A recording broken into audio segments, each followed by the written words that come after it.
Welcome to the Racing Nuggets podcast. I'm PJ Nuttleman, joined by my co-host from the Midwest Racing Connection, Mr. Dan Plan. Hey, Dan. Hey, how's it going? Feel like I just seen you again. I know, right? And in case you didn't notice, our guest is here with me tonight. This is crew chief for Ty Majeski, just won the Snowball Derby together. This is my husband, Toby Nuttleman. Welcome to the podcast. Thank you for having me. Yeah, you really wanted to be on here, too. Oh, yeah, I did. He did, actually. Yeah. He kept bugging you. How come I haven't been on there yet?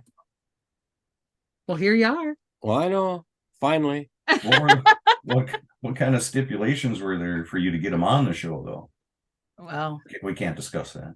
We're taking it out in trade. Yeah. That's what we're doing. So we're going to start by just chit-chatting a little bit about kind of what it was like getting the car ready for the Snowball Derby, because that's always kind of a challenge in its own right. But then you and Ty both have kind of different ideas of what you want on the car. Yeah, we don't always agree on what we're doing or how we're doing it. So it's stressful, but just making sure you got everything right. And so you don't have to worry about tech and whatever, all the stuff that goes on when you're down there, because it's a long 4 days. Do you ever get tired of people making jokes about hollow bolts? He looks pretty tired about it. No, it is what it is. I made the mistake, so I deserve that. Wow. I did notice. I texted Jacqueline some of the pictures following tech, and I noticed somebody said the seat was out, but I guess it was just the seat cover, but both doors, and it just seemed, are they measuring the doors on the car to make sure the body's not skewed too much? Is that just to get the seat out? No, they were looking for traction control, so the wiring, so they could see all the wiring, which our car is really simple. We don't have nothing in the door. We don't even have gauge lights in it, so there's really nothing to see. But I guess I'd say that they were looking, and they did everything the same to the top three. They had the fourth and fifth place cars sitting there in case there was a problem. So I applaud them for a very thorough tech. I mean, we had trailing arms out. We had panner bar was out of it. They took the lead out of it. They pumped the motor. They whistled the motor. They cam doctored it. So, I mean, it was a very thorough colonoscopy. Yeah. They made sure that everything was right. I'm guessing the lead, taking that out, was to make sure it wasn't tungsten like they ran into a few years ago. Yep. Yeah. They were looking for that.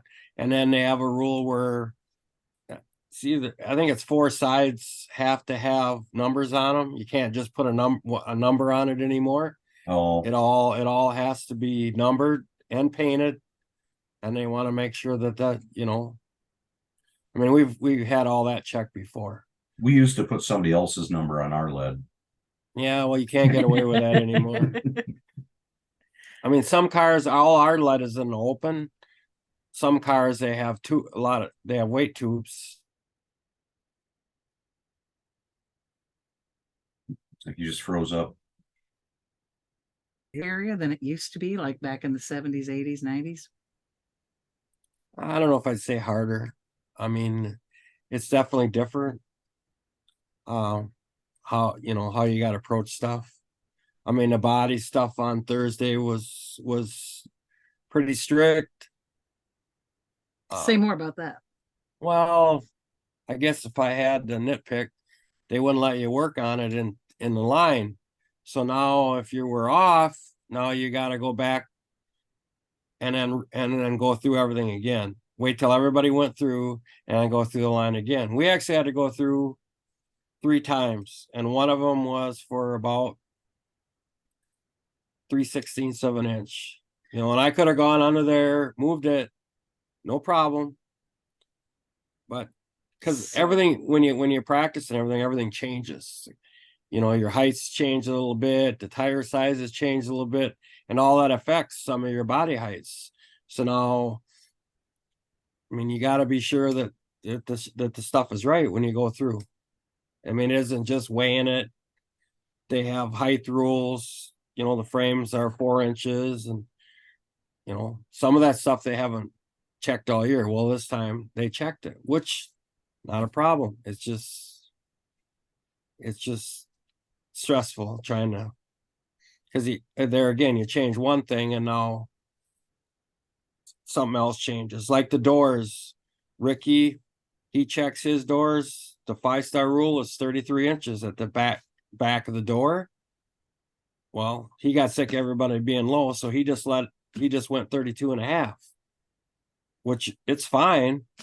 Like this car is 5 years old. Well, this car was built to be 32.5. Well, they weren't letting that go here. So, I mean, we ran it in Milwaukee, it was fine. But here they weren't having it. So it took us some. Did you have to get a different door? How do you fix that? Well, we ran our chassis height higher, and truthfully, I just stuck a little piece of tubing in there and pushed it up at the back of the door. And then they did relax a little bit, so it was still like an 1/8 low, and they let it go. Okay. Because everybody was having problems with that for some reason. And some of that is you go to a track, and here I believe it was a slab they were measuring everything on. There was a little hump where they had the referee sitting there. Well, that makes the left side door low. And where the referee went back when they checked the right rear quarter panel, that spot was a little low. Now I did not lay a straight edge on it and measure it, but just visually looking at it, because everybody was kind of having the same problem. Like, not everybody, but I'm betting over 60-70% were. So there was a lot of redos, Is tech more thorough these days than what it used to be? Not really. I mean, not at the Derby. For whatever reason at the Derby, they're really strict. I mean, Ricky was strict. These guys, but again, when you go through there that they don't let. I mean, I've been to races where not certain guys would go through and they could get away with anything. Well, with Ricky and there isn't any of that. If there's a problem there, they're not going to let it go. What was the first year you went to the Derby? Did you go with Steve back in the day? I was with Steve once. It would have been early 90s, and then I went once with Charlie Menard in the early 2000s. I don't remember if I went with Rebecca Cassidy or not. I don't think we did. And then we've been there with Ty for whatever years. I think 2014 was the first year, and then we've been there every year since. So you've worked with so many different drivers. I mean, Scott Hansen, Dick Trickle. I could go on and on. Obviously, Steve Holzhausen. There's a bunch of guys you've worked with. I'm going to ask this question. I already know what the answer is going to be, but then I have a follow-up question. Who is your favorite driver that you've had the opportunity to work with? They all have their, however, I mean, I got with some of them guys later in their career. I'd say again, it's Ty, because we've been together and been through so much together that, with all the good drivers, you got a chance to win. Is that what's most important? Winning.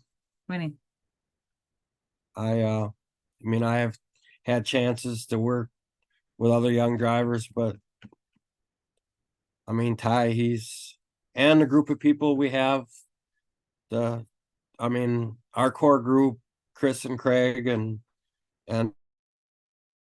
almost 20 years where we, as a team, them guys, they know I don't even got to say stuff once in a while, and they know what I'm thinking, and we all have a good time. We all get along. I mean, we've had different owners and different people, or different owners basically. I mean, however we got to do to put it together so we could race.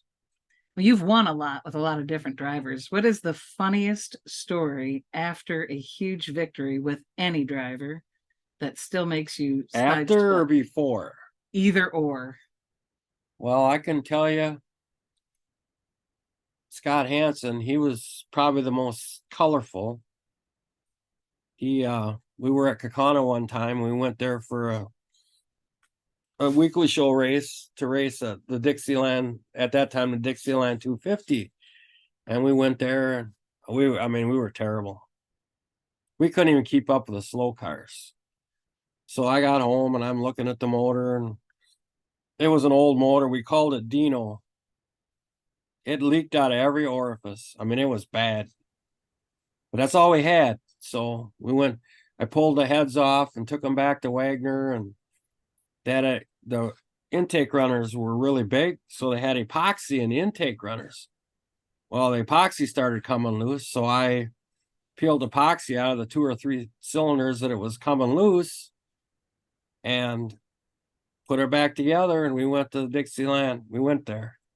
Well, we got there and we're okay. I mean, we didn't have no upfront speed. But if you went out there and he ran 10 laps, he was fast as anybody. Well, he was mad. I mean, really mad. I mean, he called it every name in the freaking book, you know. And then he come in the pits, he was so mad. I'm standing on a trailer, I had to run because he half loaded that son of a bitch coming off the racetrack. He drove right up the ramp and halfway in the trailer, and he's cussing and swearing the whole time. I got another buddy, his name was Gary Nelson, who does a lot of our carburetor stuff, and he built us this carburetor. And he says, it should pass, he goes. I'm like, yeah, what is, I says, well, what does that mean? Well, I think it'll be all right. I said, all right. So I put that on there, and, you know, we'd go in practice and everything. And we went out there, and I'm telling you, it was like 300 RPM and 2 or 3 tenths. I mean, it was crazy how much better that thing ran. Like, oh, here we go. Well, we got in a race. Well, we weren't a regular points guy. So we got the pit in the back. I don't know if you're familiar with Connor, you know, where the quarter mile, all the point guys were pitted on the front straightaway. Well, we pitted on the back. Well, when you come off the racetrack, coming on the pit road, and there's a big hump going to the quarter mile on the backside. Well, this was pit stop races. So they're standing on the front straightaway with radar guns and everything. And I'm telling you, Scott Hansen came off the racetrack. We were leading, come off the racetrack. And when he went over that hump, I swear to God, there was air under every tire. I mean, that whole car was in the air. Well, we didn't have a great pit stop, but we come out, we were still leading. I don't remember if we were leading or whatever it was, but we came out leading, and we ended up winning that race. And did you pass tech? Oh yeah. Oh, okay. Well, they didn't check carburetors that night. I'm sure they did. I'm sure they did. You know. You and Steve Holzhausen did something that I recently did with my car, and that is hit a deer. Yeah. What was that? When was that? Well, back in the day, Steve and I, 1984, we raced 4 nights a week. So we'd race Wednesday lacrosse, and then we'd go to the bar, Chromies, close the bar up, stand outside and party till the sun came up, go home, sleep for an hour, and then go to work. And I'd get off work. I would had an open trailer with a cube van, back the trailer up in the shop, change the gears. Next step was go to Chip's bar, fill the coolers, and down the road we went 3 hours to Wausau. Race at Wausau. And then we had what we called the Coleman 54. Sat between the 2 captain chairs in the truck, And on the way home, we drive home. The Coleman 54 is a cooler. It's a cooler, yeah. Steve still has it. It still has it. But then we'd run Friday night, same thing. You know, we get home at 3 a.m, go to work, change gears, drive to Madison. And then we'd come home from Madison if we had to work. And then we would race at the Dells on Saturday. But we did that. We raced like 78 times in the summer. But one night, we were coming, Ox and Steve and I, and we're coming home. This is early. This is before all this. We're coming home, and I don't see deer, right? Who's driving? I was driving. Ah. And the cruise didn't work until 68 miles an hour. Nothing below 68, right? We put this 460 with a cam and a 4-barrel, big 4-inch exhaust pipe, and this thing would run. And we're driving down 173, and it's like 2 o'clock in the morning. We're driving down that, and I don't know, familiar with Nasita Flyers. They had this big old hitch thing in the front. It was an open trailer. The solder trailers? Yeah, the solder trailers, they had that where you could adjust the hitch height. Yeah. Well, that's hanging down pretty low. So we're driving down the road, and I'm probably going 80, right, on 173. And Daryl's sitting over there. Deer. And I see it, right? Well, there ain't no chance to slow down. It's laying right in the middle of the road. So I just line her up in the middle and straddle it, right? And it went right. It wasn't real big. It went right underneath the trailer or truck. And then there was like 3 jerks as it hit that big front of the trailer or the hitch on the trailer and then rolled under the cross members. And we're like, oh boy, this ain't going to be good. So we get down to 173 and I says, Daryl, you better go look. He goes out there, comes back, shaking his head. He says, oh, it's bad. And I'm like, oh boy. So we get back to shop like 3, 4 in the morning, back it in the back of the shop, and we're cleaning this thing out. And the best way that the tongue was laying on the fuel cell. The deer's tongue? The deer's tongue was laying on the fuel cell. And then, how they lay the interior in the back on the rear window, they had it just laid, so it was laid like this. So the front piece was laid over the back piece. Well, there was grass and green shit from the stomach sticking through the interior tin, and it was splattered all over the inside of the rear window. Well, we washed on this thing for like 3 hours. And we got up in the morning and we drive to Madison. Well, needless to say, we didn't come nowhere near getting it all because he goes out there and runs like 3, 4 laps. I mean, it was like you took a torch on it and was blowing on all this dead shit, It could not have smelled well. No, we get done racing and all, because they knew we had the big cooler, right? So everybody come down and have a beer with us. They got within about 15 feet and their nose went up there like a dog, and then they turned and they walked the other direction like, damn, that thing stinks. Did Holzhausen win that night? I don't remember where we finished. We didn't win. We were in the top 5. Probably because he couldn't handle the smell of the car. Oh, it was bad. So what did you do with the car then? Oh, we just kept cleaning it. I mean, there was stuff in the intake on top of the transmission. I mean, it was bad. What kind of car did Steve have when you first started helping him? Was it with the Fairmont or was it before that? I started with the Fairmont, which was originally, I believe, a Bemco. I think Trickle had Trickle or Burgess. It started, I think, as a Trickle and then maybe a Burgess. And then we had a Howe car. I don't remember where that come from for a while. And then we started with Bach cars. That was actually going to be where I was going to go next. Is that, would you say Jimmy Bach is somebody who you learned a tremendous amount from to kind of cultivate your craft?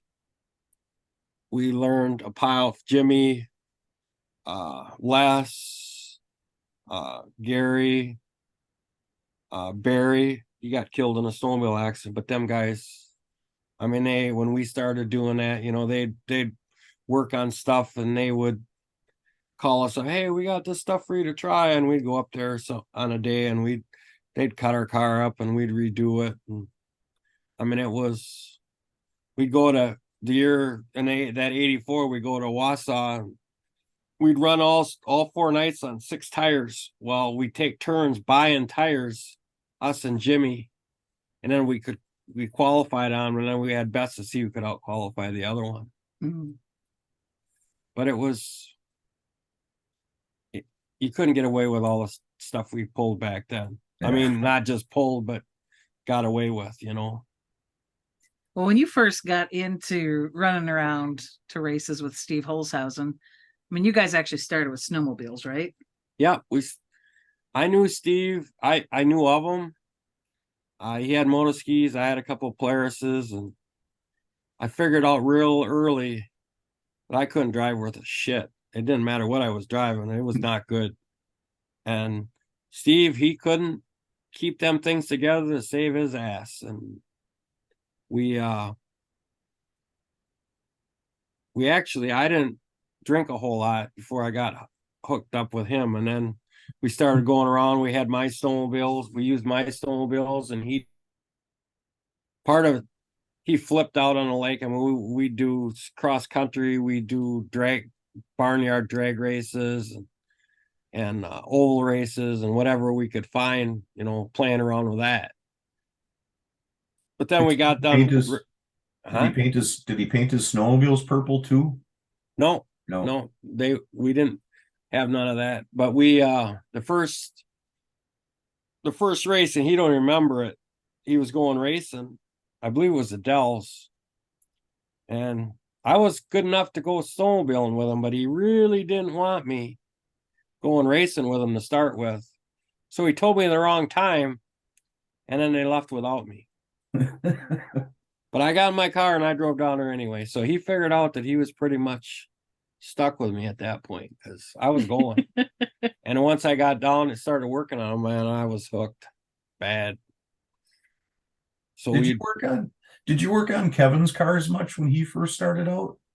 Not a whole lot. No.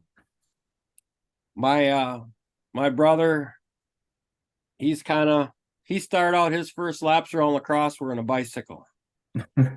And he bought this car, and then he had a 65 Mustang with a 262 in it, I believe.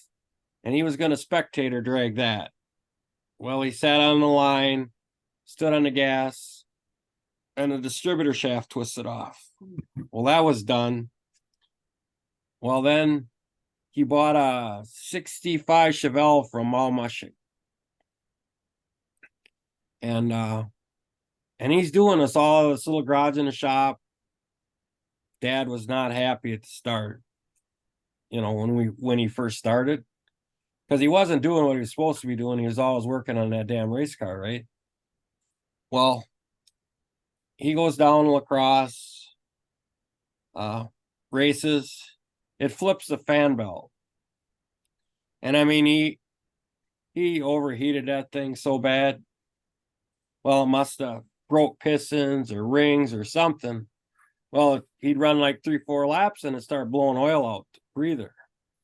So his solution was he put this big old long radiator hose on it and stuck it in a gallon jug. Well, he'd run a 10-lap heat race and it'd fill that jug with oil. Well, most people would give up. No, not my brother. He just pulled the hose out, turned it up, poured oil back in it, went out and raced it again. He ran it for like 2 or 3 weeks that way. That's recycling. Yeah, he was recycling whatever he was doing, but he was the first true green racer, saving the environment. Yep. And then he ran the limited, he ran 8-inch. He run the Dells. He'd run Dells, Toma, La Crosse. I mean, he raced a lot. Jefferson once in a while. And then first year won a bunch of track championships. Then they had that, I don't remember what they called it, but he ran all over to Rockford, the old Northern Series. Yeah. Yeah. Yeah. He ran that. He won that championship too, didn't he? I think he did. Yeah. He won like 6 or 7 lacrosse championships before they went to 10-inch tires. I mean, he won a lot of races too. Yeah. But I never really, I'd help him, but I never really with Steve and all the stuff. I never really went racing with him. Oh. I never, not very often anyway. Do you regret that? In a way. But he was as stubborn as some of these other guys. I mean, he didn't listen to me anyway. So Weird. Well, I think during the evil blue empire days, right? You guys were basically on the same team then, right? When you had the Dutch Mill Trucking, Kevin was part of that operation, right? Yeah, we had Kevin, Steve, and Emily, and Steve Carlson. Steve Carlson. Everybody wanted to have what the other one had. So nobody was ever happy with the car or the motor. It was all really good stuff. I mean, Tim Jacobs, and he's my cousin. I mean, he did it. It was awesome. I mean, those years were really cool. We raced a lot at lacrosse. We bought some of the stuff back from Charlie Menard that I had built when I had worked there before, 2 years before, and we won a pile of races with Steve with that stuff. So you mentioned Tim, and obviously Tim's dad, Neil Jacobs, was the pilot for Dick Trickle. Yep. How close were you with your Uncle Neil? Really close. Probably not as close as Kevin was. And that's why Kevin had NJ4 on his car after that accident, or the plane, the crash. He was actually on his way up to pick up Dick Trickle when he crashed. My cousin Tim was playing the homecoming game at Sparta at the football game, and my uncle actually buzzed the field and dipped the wing and all that, and then that's the last I ever saw of him. And Neil used to fly Dick around quite a bit back in the day too, didn't he? What's that? Didn't Neil fly Dick around quite a bit to? Yep. That's where he was. That's where he was going, was to pick him up in Wisconsin Rapids. Yeah. Where were you when you heard the news? What happened? I was home. And who called you? I don't even remember, but it was devastating. Because I had flown with him. I mean, he was a really good pilot, But it was a foggy night, or I don't even remember the whole thing was. But the bottom line, we went up there, and because I couldn't believe that he crashed. And we actually took a ride up there to the crash site, and there was a bunch of trees, and at bottom, he came in too low, and there was one tree that stuck up about 50 feet higher than the rest of them, and he clipped the wing with it, and it actually, I don't know if it took the wing off, whatever, but it just went and barrel rolled, basically, or cartwheeled, however you want to look at it. But that's hard. It was a tough deal, but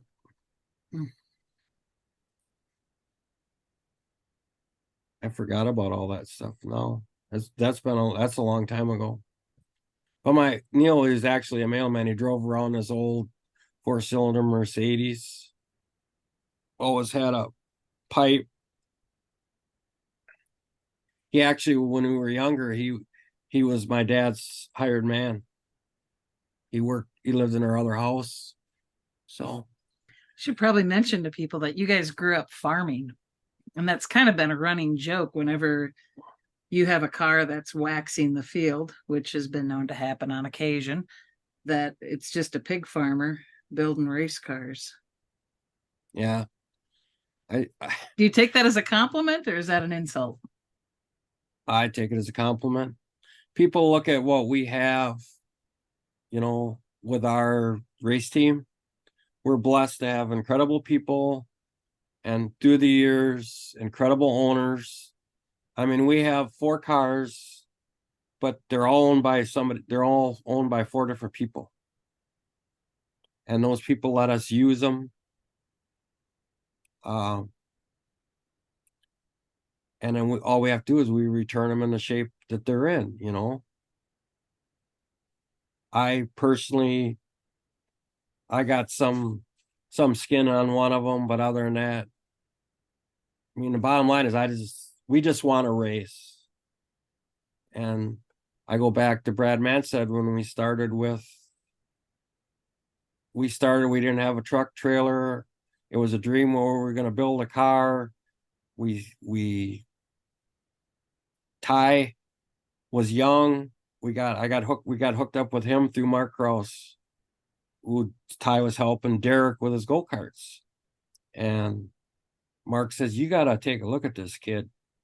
And I'm like, and I blew him off for damn near a year. Finally, we went to this auction and bought this old race car. It was not good. And then we're sitting there looking at, well, what are we going to do with it? Well, we bought like 2 motors, put the motors together, bought another team. One of the motors came out of that. And we put this all together. And then I talked to Ty, and that's where we started racing lacrosse. I mean, he's 17 years old. And I was racing with Rebecca Casson, so I couldn't be there. Well, these guys, my guys, they finished it up. They had to put lead in it and set it up, and they took it down lacrosse. And the first night, I mean, and it was rough. And the first night, he finished, I don't know, I think he finished 3rd or 4th, but he made the dash the first night that he ever raced this thing without radios. And, you know, and I remember they took it down and practiced it, and I got these calls. Oh man, just how excited they were, just how fast that this thing came off the truck, but also how, and I'd had him help me that year too with Rebecca's car. She couldn't be there, so he hot lapped one of her cars. And I'm like, man, this, I mean, there right from the beginning, there was something special. And he'd raced, and he'd won the Rockford, and he'd run some other racing stuff, you know, and had success with it. But I mean, he was still really green when we started with him. Do you miss the days where you could just put whatever you wanted to in the car and he'd just drive it? Well, that's a loaded question. I'd say more. People, I got 3 daughters. I love my 3 daughters. I love my grandchildren. But through all these years, Ty's like a son I never had. You know, him and we talk all the time. Don't always agree, but for the same thing. And I've said that to him. I says, you remember when? One day I said to him, I said, you remember when, Ty? And he goes, I know where you're going with this, he goes. And he knew back in the day when he just drove whatever we gave him. But I will say through the years, a lot of people don't see, it's not just his driving. He knows what's in them cars. We can talk about a race we ran 4 years ago, and he can tell me what we had for springs, bump stops, panner bar, everything. I mean, it's just crazy. But he's like me. He eats, drinks, sleeps this stuff. I mean, this is what he wants, you know.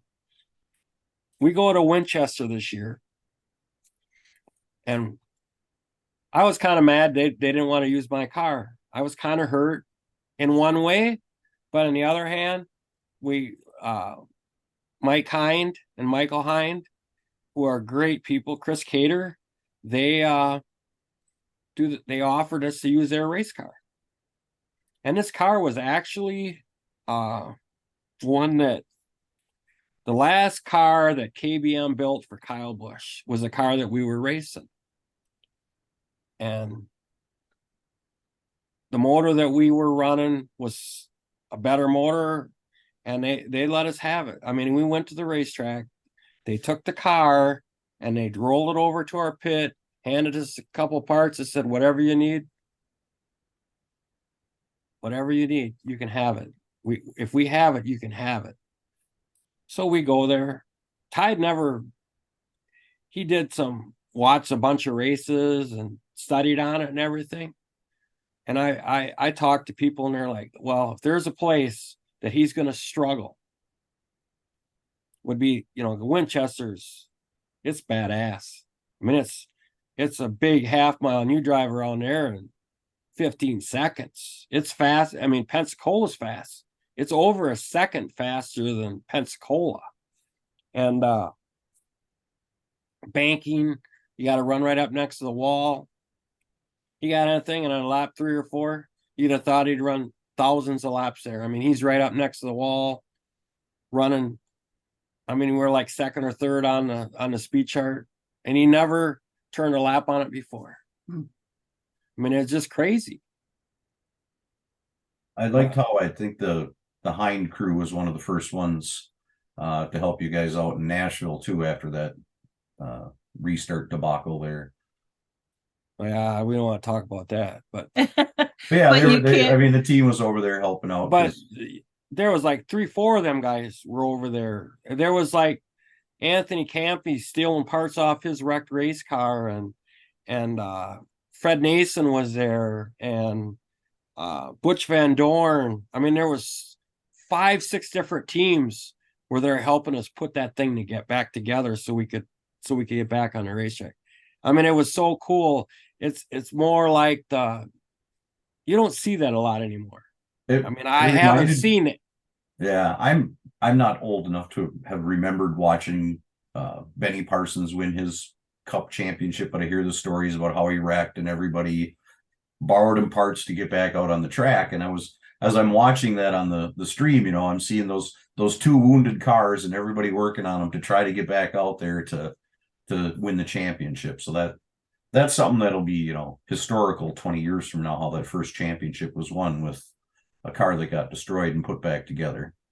I mean, it wasn't pretty, but I mean, we got brakes back on it. We got, upper or lower sway. I mean, it was destroyed. There's guys with sawzall sawing the body off it and door bars. And I mean, it was bad, but I think too, are you talking about like, Ty never being to Winchester and DeSoto or Freedom Factory, never been there before, right? Well, I think you've been there in the ASA days with Steve, maybe, but I don't think Ty. Back on the All Pro days, we won there with Steve Holzhausen. Okay, but it's nothing.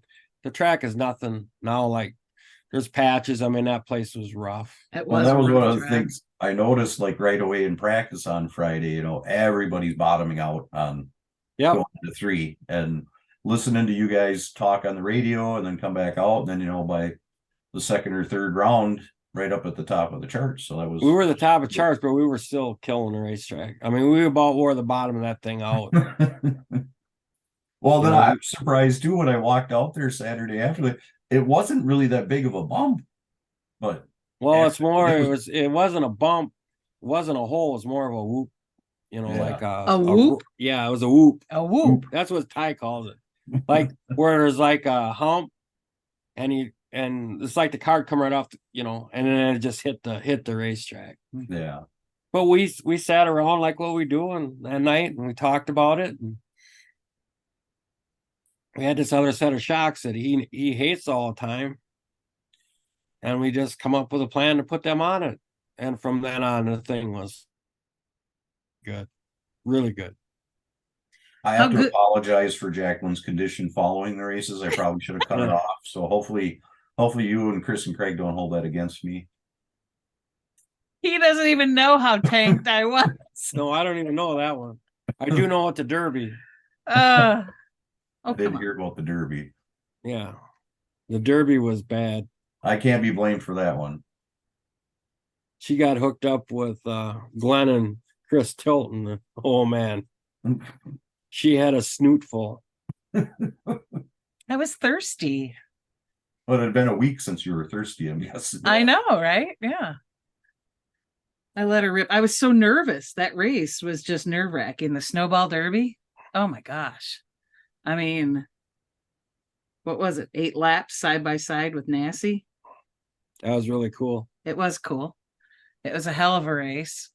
And then I don't know exactly. I don't know. I couldn't even breathe, but I managed to drink.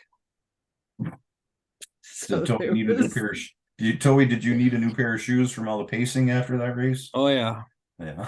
Well, he come on the radio with 50 to go and he says the motor's blowing up. I'm like, oh my God, you gotta be kidding me. And then you don't even slow down. I'm like, well, what the hell? And he don't say nothing. Well, and for whatever reason, I put a different cooling, some different stuff, and that's blowing water out. And I'm like, oh my God, this thing ain't gonna make it. But it did. So it was all good stuff. But if you were in the stands listening to that, wouldn't you have been nervous hearing all of that? I mean, I was listening to the scanner. I know. Well, I called Dwayne McGonigal, who built the motor. I says, it's blowing water out. It'll make it. He says, it'll be fine. And then he comes down and he said, oh, I'm never sitting in the grandstands again. He goes. And you wonder why I was drinking. That's exactly why I was drinking. It was nerve-wracking. I was so scared and worried about what was going to happen. I thought maybe you were going to say you put like a gallon jug and then you, during the controlled pit stops, you just took it upside down and poured the water back in like Kevin did with the water, with the oil. Well, you can't get the cap off it. That's the problem when they're hot like that. But so what's on your bucket list yet to do in your racing career? I don't know if I got a bucket list. I just want to win them all again. I mean, we've been blessed to win a lot of races multiple times. I'm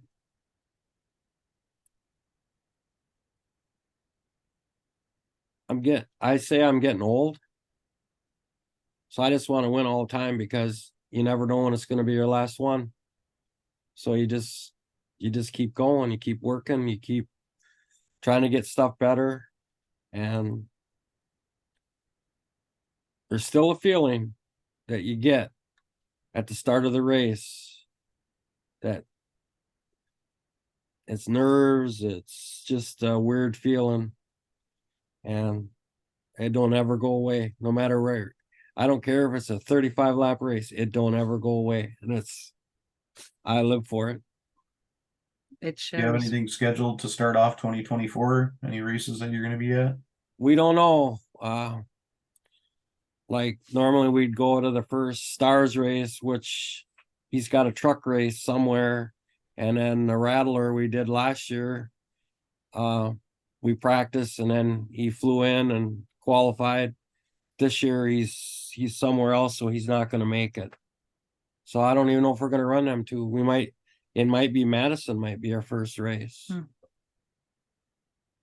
I was going to ask, why Ford? I mean, you've always been a Ford guy. Ford engines, Ford bodies, Ford.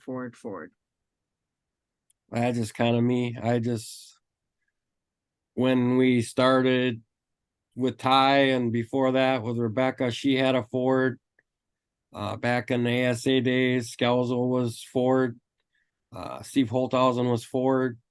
He had Chevy motors. But then we just started acquiring a bunch of Ford stuff. Well, once you get a bunch, bell housing, clutch starters, headers, all that kind of stuff. Well, it's pretty hard to switch. So first on race day. Now we just have Fords. I mean, when Ty was with Toyota, we had Toyota bodies, but they were still the same motors. So did you feel like you're cheating on your Ford loyalty? I didn't care. You just wanted to race. I just wanted to race. That's nice. Oh, I won't say I wasn't happy when we went back to Ford, but you were happy. Yeah. At first, when we did it, we just put Ford stickers on a Toyota. But That's why I was actually kind of bummed when Steve told me that Fairmont had a big block Chevy in it back in the day, because I was like, oh man, because there were so few Ford. Trickle still had a Ford, and that was about that was about it. Because I think Rich Summers ran a Chevy in his Mustang, but it was hard to keep a Ford back together back then. The problem was the oil. When they were wet sump was the oil pan, because the Ford oil pumps in the front, so you got to have more clearance to get all that stuff in there. Now it's all dry sump, so it don't really matter. Yeah. But well, do you have any other questions, Dan? No, I think I got everything I needed covered. You didn't ask me my best story. What's your best story? Well, me and Steve and his girlfriend. Holzhausen? Yep. And Todd Mill's brother, Zeke Miller. He was the DHI, the Dairy Herd Improvement Association. Well, he gave us some money to go racing, right? So we're on our way to Minnesota State Fair after the bars close. And we're running up, I don't remember why, but we're running up 94 north of Eau Claire, right? We had the old cube van with a Nisita Flyer, and we put a Mustang body on our How car. I mean, this is 1980, 1979. Well, we'd strapped the ramps to the rear bump, just took 2 rubber bungees. We put a chain in the front and a come along on the rear axle, and we'd rubber strap the ramps to the bumper of the race car. And Steve and his girlfriend, they were up on top. Me and Zeke were driving down the road, and I haven't seen him in years, but he's not, the way he talked was different. And we're driving down the road, and people are flashing their lights. I'm like, what the hell? And we're driving along, and I look back and I can see sparks like a chain, like something's dragging. I'm like, oh boy, this is on the interstate. So I pull over and I'm waiting for traffic to clear, and old Zeke goes in the back. And all of a sudden I hear, hey, Toby, we got a fucking problem, he goes. I go, what? We lost a goddamn race car. I'm like, what? We lost a fucking race car. I'm like, no way. I go back there, sure shit, ramps are down. Fuck, the car's gone. I mean, gone. And when I was standing there, Steve goes, what did he say? He said we lost a race car. I go, well, now what, right? No race car. So we fold the ramps up and go through one of them no U-turn things and turn around and go back. Shit, we went back like 10 miles. We're like, this, there's no way that anything of this is gonna be good. And we're driving along, and Zeke's over there. He looks over there. There it is, sitting over there. You know how the fence is on the other side? So we were going north on the southbound side, all the way across the southbound side, down in the dirt. There's this race car just sitting there. And we're like, wow. So we all get out and we walk down there, and I mean, I'm telling you, there ain't a scratch on it, just a little bit of mud on it. Open the hood up, the harmonic balancer's all full of mud and stuff. And Steve's just getting in the car to fire it up to drive it out of the ditch, and the cops show up. Oh. Oh no, you can't be doing that. No, we got to get a wrecker. Oh, and Steve knew the guy. Well, why do you got to get a wrecker, right? You had it running, it's fine. But no, we had to get a wrecker, pull the thing out of the ditch. So, like I said, Steve knew the guy. And Steve says, well, how'd you know? You know, well, he said, I went up the roadway. There's this car sitting on the side of the road. So I stopped, and there was this guy. And he said, this guy was shaking and stuttering. And And the cops, I told him to calm down. And he's like, what is the problem? And he goes, I was driving on the road, and all of a sudden this purple and white car comes shooting across the road in front of me, and that could have been bad. It could have been bad. But we loaded it up and went to Minnesota State Fair and raced it. Steve was so mad at me because I'm telling everybody, because I thought it was funny as hell. And he didn't think it was so funny. How'd you guys do at the Minnesota State Fair? Motor broke. Oh. Goddamn Chevy.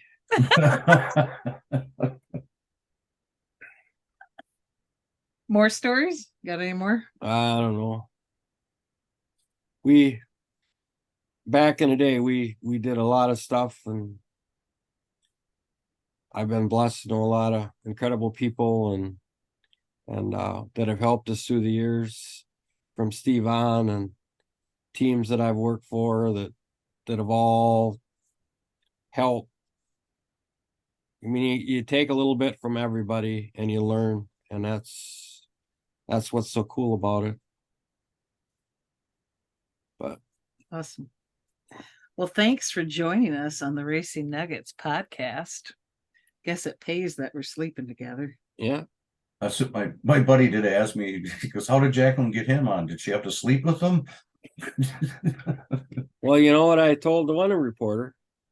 I said I only enjoy 3 things in life: racing, snowmobiling, and what do you think the third one is? The 3-letter word, I'm guessing. 4. 4? Yeah. Well, it's actually 7. Wife? Fucking.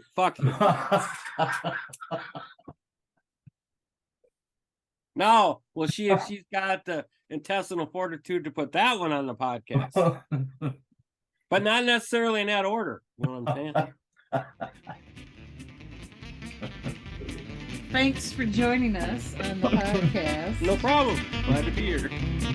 Thanks, Dan. All right, see ya. Bye.